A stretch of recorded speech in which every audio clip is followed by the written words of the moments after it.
Autumn arrives with brilliant colors in Minnesota. Vivian Carrera took a deep breath as she gazed at the golden maple leaves scattered across her front yard.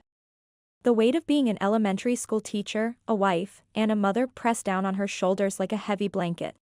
"Luna, hurry up. You'll be late for school," Vivian called from the bottom of the stairs.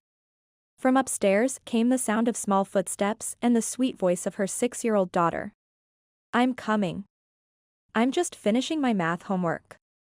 Sophia Thornton, Luna's best friend and someone who brought complicated feelings to Vivian's heart. While she kept a polite relationship with Sophia's mother Beatrice on the surface, there was an uncomfortable tension that made her skin crawl. Vivian could sense something dark lurking behind Beatrice's perfectly applied makeup and practiced smile. "Good morning, my beautiful girls," said Marcus as he walked into the kitchen. Vivian's spine stiffened automatically at the sound of her husband's voice. He was successful as a medical equipment salesman and appeared to be the perfect husband, but lately something felt wrong about the way he moved around her. Strange phone calls about medications, unexpected trips to medical conferences, and worst of all, the way he looked at her like she was a problem to be solved. "Good morning," Vivian replied with a forced smile. "What time will you be home today?" "I'll be late tonight. I have a meeting with some doctors about new sleep medication samples," Marcus replied, sipping his coffee.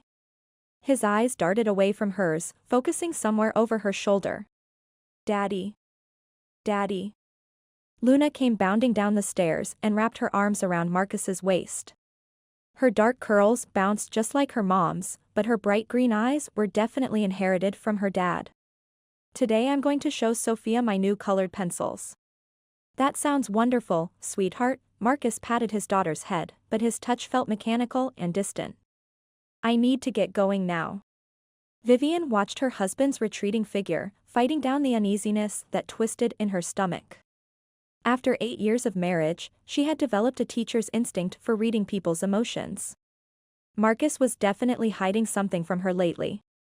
"Mama, let's go." Luna's cheerful voice broke through her worried thoughts. "Okay, let's go, baby." In the car, Vivian studied her daughter's innocent face in the rearview mirror. Luna was absorbed in the colorful autumn scenery outside, occasionally scribbling something in her notebook. "Sophia's mom looks like a movie star," Luna said suddenly. "What?" Vivian felt her heart skip a beat. "Sophia's mom. Daddy thinks so too." Vivian's knuckles turned white as she gripped the steering wheel. "Oh, Daddy said that?" "Yes, did you know? Daddy talks to Beatrice about special medicine. They whisper about making people sleep better. A child's innocent observations can cut deeper than any knife." Vivian was about to respond when the elementary school building appeared ahead. Other parents' cars were already filling the drop-off lane, including Beatrice's expensive white sedan. "Good morning, Vivian." Beatrice waved with her perfectly manicured hand as she stepped out of her car. "Good morning," Vivian returned the greeting, but ice formed in her chest. "Sophia."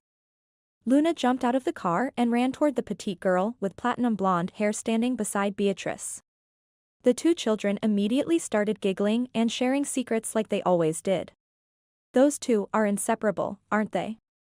Beatrice said, her voice smooth as silk. "Oh, by the way, Marcus was so helpful when I had questions about my husband's sleeping problems. He gave me some wonderful advice about medications." "I see," Vivian kept her voice steady despite the alarm bells ringing in her head. "He didn't mention that to me." "Oh, you know how men are about work talk, right?" Beatrice laughed, but her eyes remained cold and calculating. "See you this afternoon." After hugging Luna, goodbye, Vivian returned to her car with shaking hands. Driving to the school where she taught, she remembered the pile of medical brochures that had been appearing in their mailbox recently. Sleep aids, anxiety medications, and something about natural-looking health solutions. Marcus had brushed off her questions, saying they were just samples from work. But why were they addressed to both of them, and why did some have Beatrice's clinic's return address? When she arrived at Jefferson Elementary, her teaching assistant Maria looked at her with concern. "Are you feeling all right? You look pale." "I'm just tired," Vivian answered, but her voice betrayed her anxiety. In truth, her mind was spinning with terrible possibilities. Her husband's strange behavior, his connection to Beatrice, and those medical samples. Was she imagining things, or was there something sinister happening right under her nose? Her stomach churned with fear. Even thinking such dark thoughts felt like betraying her own family, but as a teacher she knew how to spot when something was wrong with a child. As a mother, she had the same responsibility to protect Luna. As a wife, she deserved to know what Marcus was really planning. She decided to leave school early today. She needed to search through Marcus's medical samples and paperwork. If she found nothing suspicious, she would apologize to herself for being paranoid. But if she discovered something dangerous? Vivian pushed that terrifying thought away and focused on her students. 4 p.m. Vivian left Jefferson Elementary earlier than usual and drove to pick up Luna from school. As the afternoon sun cast long shadows across the playground, her teacher's eyes immediately noticed something wrong with Luna's posture. Instead of skipping toward her with bright excitement like every other day, today Luna walked with dragging feet and downcast eyes. "Luna, sweetheart, what's wrong?" Vivian knelt down to meet her daughter at eye level. Luna glanced up at her mom's worried face, but quickly looked away again. Her green eyes held a mixture of fear and confusion that made Vivian's heart ache. "It's okay, baby. Did something happen at school?" Vivian gently touched her daughter's small shoulder. Luna chewed on her bottom lip and spoke in a whisper. "Mama, Sophia made me promise not to tell you something." Vivian's blood turned cold. Children's secrets were usually about broken toys or stolen cookies, but Luna's troubled expression told a different story. Something serious was frightening her little girl. As they settled into the car, Vivian forced herself to breathe slowly and stay calm. "Tell me what's bothering you, sweetheart." The words came out gentle but firm, careful not to pressure her daughter. Vivian had learned from years of teaching that scared children needed patience. Luna buckled herself into her booster seat, her tiny fingers gripping the straps tightly. "Sophia told me something scary," Luna's voice quivered. "She said her mama talks to my dad about special medicine that makes people sleep forever." Vivian's hands clenched the steering wheel so hard her knuckles cracked. In her mind, Beatrice's words from that morning replayed like a broken record. "Marcus gave me wonderful advice about medications." It could be an innocent misunderstanding, but Luna's frightened face suggested otherwise. "Did Sophia say what kind of medicine?" Vivian asked, watching her daughter's reflection in the rearview mirror. Luna shook her head, curls bouncing. She doesn't know the name, but she heard Daddy and her mama talking about making someone go to sleep and never wake up. A sharp pain stabbed through Vivian's chest like a knife. Her worst nightmares were becoming reality. This wasn't about an affair anymore. This was about something much more terrifying. "Luna, did you hear anything else?"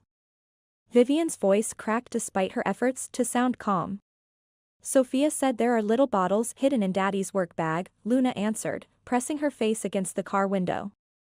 "She said there's something with her mama's name on them and the word sleep." The car rolled to a stop in their driveway. Vivian turned off the engine and sat paralyzed for several heartbeats. Terrible possibilities crashed through her mind like waves. Maybe it was just samples from Marcus's medical equipment job, or perhaps sleeping aids for Beatrice's husband. But her teacher's instincts screamed that something evil was hiding in plain sight. Once inside their house, Luna's mood lifted and she raced upstairs to her bedroom. Vivian remained frozen in the hallway, staring at Marcus's home office where his medical samples were stored. Should she search through his things now, or wait until he came home tonight? "Mama." Luna called from upstairs. "Can I have my apple slices?" "Coming right up, baby," Vivian called back, walking toward the kitchen on unsteady legs. As she sliced the apple with shaking hands, her thoughts kept returning to those medical samples. After bringing Luna her snack, Vivian crept back downstairs. "I'm going to grade some papers, so please play quietly, okay?" she told her daughter before approaching the office. The door stood slightly ajar. Vivian hesitated but forced herself to step inside. Marcus's briefcase sat on the desk, partially open with medical brochures spilling out. She took a shuddering breath and lifted the lid completely. Inside were dozens of small glass vials with pharmaceutical labels. Her hands trembled as she picked up one bottle. The label read, potassium chloride, injectable solution. Below that, in Marcus's handwriting, B.E.O. Thornton, sleep study. Vivian's stomach lurched. She grabbed another vial, insulin, high concentration. And another, morphine sulfate. Each bottle had Beatrice's initials and cryptic notes about dosages. At the bottom of the briefcase, she found a manila folder labeled, VC, Final Protocol. Her own initials. With numb fingers, she opened the folder. Inside were detailed medical charts showing how to inject someone to make their death appear natural. Her name appeared throughout the documents alongside phrases like cardiac arrest and diabetic coma. Luna's innocent words had saved her life. When her daughter mentioned the bottles with Beatrice's name, she hadn't looked away from the truth. Vivian grabbed her cell phone with violently shaking hands and dialed 911. 911, what's your emergency? Vivian's voice broke. I think my husband is planning to murder me. Silence stretched across the phone line. Ma'am, can you give me your address? We're sending officers immediately. Vivian rattled off her address and explained about the medical vials and murder plans. After hanging up, she sank into Marcus's desk chair with the evidence scattered before her. Her head spun and her chest felt crushed by an invisible weight. Marcus, her husband and Luna's father, was plotting to kill her using his medical knowledge. And Beatrice was helping him plan it. From upstairs drifted the sound of Luna humming a lullaby, sweet and pure. Vivian forced herself to stand up. She had to protect her little girl. There was no time for falling apart. 15 minutes later, the doorbell chimed through the house. Vivian peered through the peephole and saw a uniformed female officer alongside a woman in civilian clothes. When she opened the door, the plainclothes woman flashed her badge. Mrs. Vivian Carrera? I'm Detective Camille Rodriguez. This is Officer Martinez. We responded to your emergency call. Vivian stepped aside to let them enter. Luna, can you come downstairs for a moment? She called up the staircase. When Luna appeared at the top of the stairs, Vivian managed a reassuring smile. Luna, these ladies are police officers. They need to speak with Mama privately. Officer Martinez will keep you company upstairs, okay? Officer Martinez smiled warmly at Luna and asked, do you have any coloring books we could work on together? Luna, mesmerized by the shiny badge and uniform, nodded eagerly. After watching them disappear upstairs, Vivian led Detective Rodriguez into the home office. Please explain why you believe your husband intends to harm you, Rodriguez said in a steady, professional tone. Vivian recounted the morning's events and gestured toward the open briefcase. Look at these medical supplies and this folder. Rodriguez approached the desk and examined the vials and documents. Vivian watched the detective's face grow increasingly grim. This is extremely concerning evidence, she said. However, we'll need additional proof to secure an arrest warrant. These could theoretically be legitimate medical samples. But they're in my briefcase with my initials on the dosage charts, Vivian said, desperation creeping into her voice. I understand your fear, but legally, Rodriguez hesitated. Do you have any other supporting evidence? Vivian's mind raced. The medical insurance.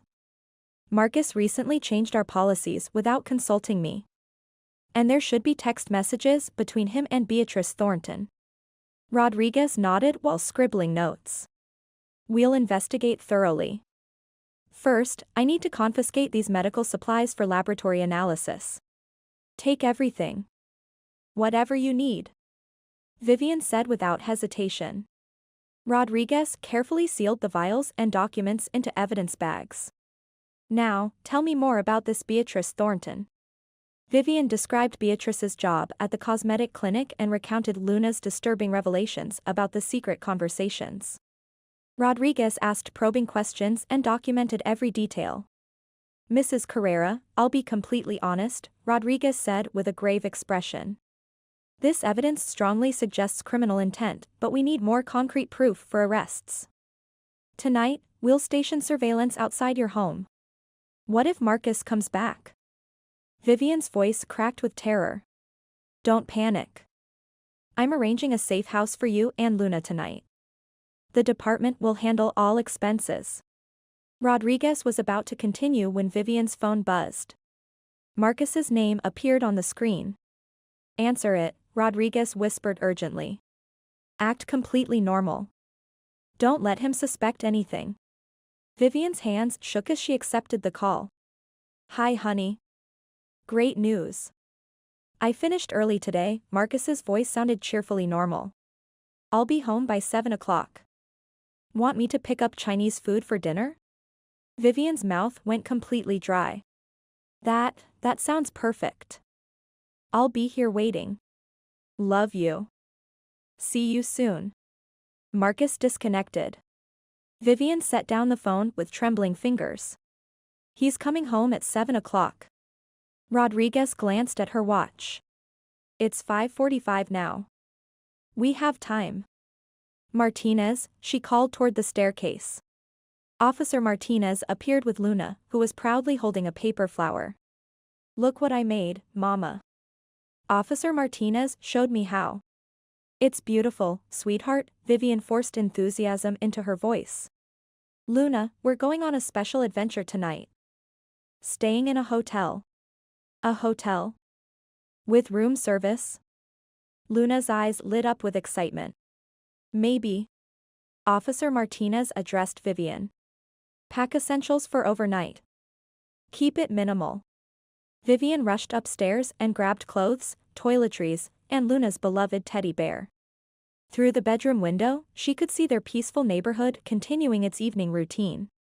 None of the neighbors realized a potential murder plot had just been discovered in their quiet street. When she returned downstairs with their bags, Rodriguez was waiting by the front door. One final question, Rodriguez said. Besides these medical supplies, does your husband keep anything else hidden? A second computer, private files, anything? Vivian shook her head. He takes his phone and tablet everywhere. Then she remembered something. Wait. There's a locked filing cabinet in our bedroom closet. I've never seen inside it. Rodriguez's eyes sharpened with interest. Show me exactly where. They went to the master bedroom, and Vivian pointed to a metal cabinet tucked behind hanging clothes. It appeared about 6 months ago. Marcus said it was for important work documents. Rodriguez examined the lock carefully. This could contain crucial evidence. She radioed for a forensics team and search warrant. Priority request for warrant execution, she said into her radio. Turning back to Vivian, she continued. I'm escorting you both to safety now. Officer Martinez will stay with you. I'll remain here for the evidence team. What about Beatrice? Vivian asked anxiously. She's part of this conspiracy. Another unit is already monitoring the Thornton residence, Rodriguez assured her. We're tracking their every movement. Before climbing into the patrol car, Vivian turned for one last look at her house. The home that had felt safe and loving just that morning now seemed like a trap designed to destroy her. She squeezed Luna's small hand tightly. Where are we going, Mama? Luna asked curiously. It's an adventure, baby. Vivian held her daughter close. We're staying somewhere special tonight. Maybe there's even a swimming pool. Yay! I love adventures.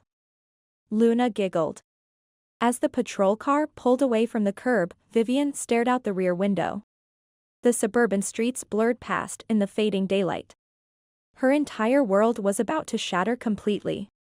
She felt a strange combination of terror and relief washing over her. At least Luna was protected, and she had escaped whatever Marcus had planned for tonight. It all began with her daughter's innocent words. Sophia said her mama talks to daddy about special medicine. Those simple words from a child had saved both their lives. After Luna fell asleep in the hotel room, Vivian stood by the large window watching the city lights twinkle in the darkness below. Officer Martinez was stationed in the hallway outside their door, but Vivian's nerves still felt raw and exposed. Her phone buzzed, and Detective Rodriguez's name lit up the screen. Mrs. Carrera, we have significant developments, Rodriguez's voice carried urgent tension. We discovered critical evidence in that locked filing cabinet. Medical charts detailing your husband's murder plan and photographs documenting his relationship with Beatrice Thornton. Vivian's breath caught in her throat. Photographs? What kind? They show an intimate relationship between them, Rodriguez said, carefully choosing her words. But that's not the worst part. We also found detailed injection protocols and, she paused, vials of concentrated insulin and potassium chloride. Vivian's legs gave out beneath her. She collapsed onto the hotel bed beside her sleeping daughter. Insulin? He was going to inject me? According to the documented plan, yes. The emails indicate he intended to administer the injections during your sleep tonight. Tonight. If Luna hadn't revealed Sophia's secret, by morning Vivian would have been dead. Vivian gazed at her daughter's peaceful sleeping face. Luna was curled up with her teddy bear, completely innocent of how she had saved her mother's life. What about arrest warrants? Vivian asked weakly. Already issued. One team is at the Thornton residence now. Marcus hasn't returned home yet, but we have units waiting to apprehend him immediately. I understand, Vivian replied, exhaustion weighing down her voice. What happens to us now? Stay at the hotel until we confirm both suspects are in custody. I'll call you the moment it's safe. After ending the call, Vivian returned to the window. Her mind replayed 8 years of marriage to Marcus like a painful movie. When had he started planning her death? How had she missed the signs of such calculated evil? Lost in dark thoughts, her phone rang again. This time Marcus's name appeared on the screen. She froze momentarily, then remembered Rodriguez's instructions, act normal, don't reveal anything. Hello? Vivian forced her voice to sound casual. Vivian, where the hell are you? Marcus's voice mixed fury with panic. I came home and the house is empty. Oh, I'm so sorry, Vivian improvised quickly. Luna started feeling sick at school. I rushed her to the emergency room. Emergency room? Which hospital? Mercy General, Vivian named the first hospital that came to mind. She's stable now, but they want to monitor her overnight for dehydration. I'm coming there immediately, Marcus's voice carried a strange, desperate edge. The moment she hung up, Vivian speed-dialed Rodriguez. Marcus is home and thinks we're at Mercy General Hospital. I told him Luna is sick. Perfect, Rodriguez said. He'll head straight there. Our arrest team is already in position at the hospital. 1 hour later, Vivian's phone rang once more. Rodriguez's voice carried relief. Mrs. Carrera, Marcus Carrera is in custody. We arrested him in the hospital parking lot attempting to enter the building. Vivian exhaled deeply for the first time all day. And Beatrice? Also arrested. Both suspects are being interrogated separately and have begun blaming each other. Relief and emotional exhaustion crashed over Vivian like a tidal wave, and she began sobbing uncontrollably. The terrifying nightmare that had consumed her day was finally ending. The next morning, while Luna munched on hotel pancakes, Vivian met with Detective Rodriguez at the police station. In a cramped interrogation room, she reviewed the signed confessions from Marcus and Beatrice. They're pointing fingers at each other, Rodriguez explained. Beatrice insists it was entirely Marcus's scheme, while Marcus claims Beatrice manipulated him into it. What's the actual truth? Vivian asked in a hollow voice. Both are guilty, Rodriguez opened a thick evidence folder. Marcus's motive was purely financial. He planned to collect your life insurance and disappear with Beatrice. But Beatrice had her own agenda too. What do you mean? Harrison Thornton, Beatrice's husband, is cooperating with our investigation. Beatrice told us she was escaping an abusive marriage, but evidence shows she was actually plotting Harrison's murder for his investment portfolio. That's impossible. Unfortunately, it gets worse. They apparently plan to eliminate each other after killing their spouses, keeping all the insurance money for themselves. Vivian's stomach lurched with disgust. They thought that far ahead? Greed makes people calculate terrible things, Rodriguez closed the files. The positive news is we have overwhelming evidence.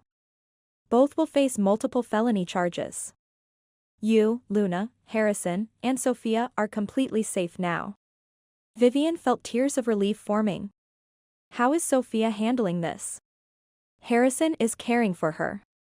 He understands the situation and is focused entirely on protecting his daughter. Before leaving the station, Rodriguez allowed Vivian to observe Marcus through the detention center's one-way glass. Her former husband slouched on a metal bench looking utterly defeated. Unaware he was being watched, Marcus stared blankly at the concrete floor. Had this man ever truly loved her, or had she always been just a target? Mrs. Vivian Carrera, a gentle voice called from behind her. She turned to see a tall, kind-faced man approaching. "I'm Harrison Thornton." "Mr. Thornton," Vivian struggled to find appropriate words. "I had no idea," he said softly, "about their conspiracy. If Sophia hadn't overheard their conversations, if Luna hadn't told you." Vivian couldn't finish the thought. They looked into each other's eyes, sharing a moment of profound understanding. Two strangers united by surviving the same betrayal. "Sophia really wants to see Luna," Harrison said carefully. "If you think that's appropriate." "Absolutely," Vivian nodded firmly.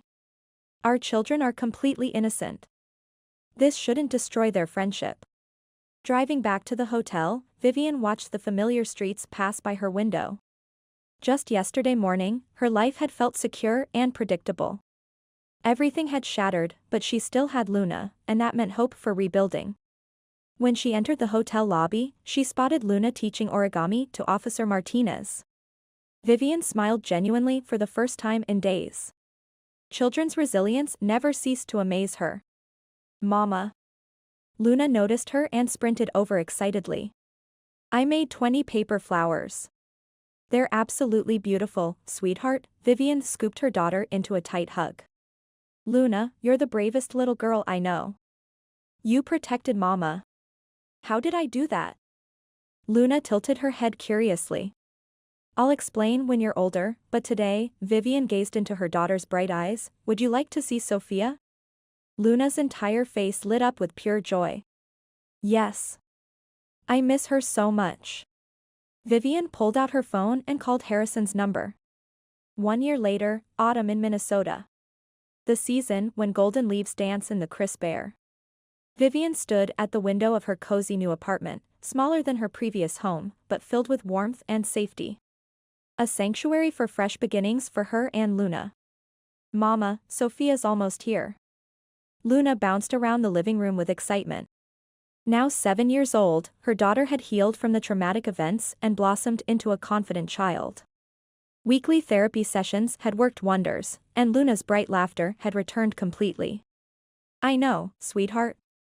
Are you ready?" Vivian replied with genuine happiness. Harrison and Sophia had started visiting them every other weekend. Initially, conversations felt strained and careful, but two adults who had survived identical betrayals gradually built trust. Over months, their relationship evolved from cautious cooperation into deep, supportive friendship. The doorbell chimed, and Luna raced to answer it, finding Sophia grinning on the doorstep. The two girls embraced tightly and immediately dashed upstairs to Luna's bedroom. Harrison stood in the doorway, his face radiating the same warmth Vivian felt. "Coffee?" Vivian gestured him inside. "I'd appreciate that." While preparing coffee in her small kitchen, they discussed the children's academic progress and upcoming school events. The criminal trial had concluded 6 months earlier, with both Marcus and Beatrice receiving lengthy prison sentences. "How's Sophia sleeping these days?" Vivian asked gently. "Much better," Harrison replied. "The nightmares happen maybe once a month now." "How about Luna?" "Similar improvement. Children bounce back in ways that amaze me." Through the window, they watched both girls raking autumn leaves into enormous piles and diving in with pure joy. "Listen," Harrison set down his mug. "Sophia's birthday is this Saturday. I'm organizing a small celebration. Would you and Luna join us?" Vivian's heart warmed. "We wouldn't miss it." That evening, after Harrison and Sophia departed, Luna curled up beside Vivian on the couch. "Mama, can I tell you a secret?" Luna whispered conspiratorially. Vivian's muscles tensed briefly, but Luna's mischievous expression reassured her immediately. What kind of secret? Only the good kind, promise. Sophia's dad is planning a surprise party for your birthday next month, Luna giggled. He made me swear not to tell. Vivian laughed with pure relief. That's definitely a good secret. Later that night, after tucking Luna into bed, Vivian stepped onto her small balcony and gazed up at the star-filled sky. Life rarely follows the path we expect. 12 months ago, she believed her marriage was solid and her future secure. Everything crumbled in a single day, but from those ashes, unexpected blessings had grown. Meanwhile, in a maximum security prison 3 states away, Marcus Carrera sat reading a handwritten letter in his narrow cell. The return address showed a woman's name he didn't recognize. She was requesting permission to visit him. Marcus smiled coldly. Someone new was interested in him, and familiar schemes began forming in his calculating mind.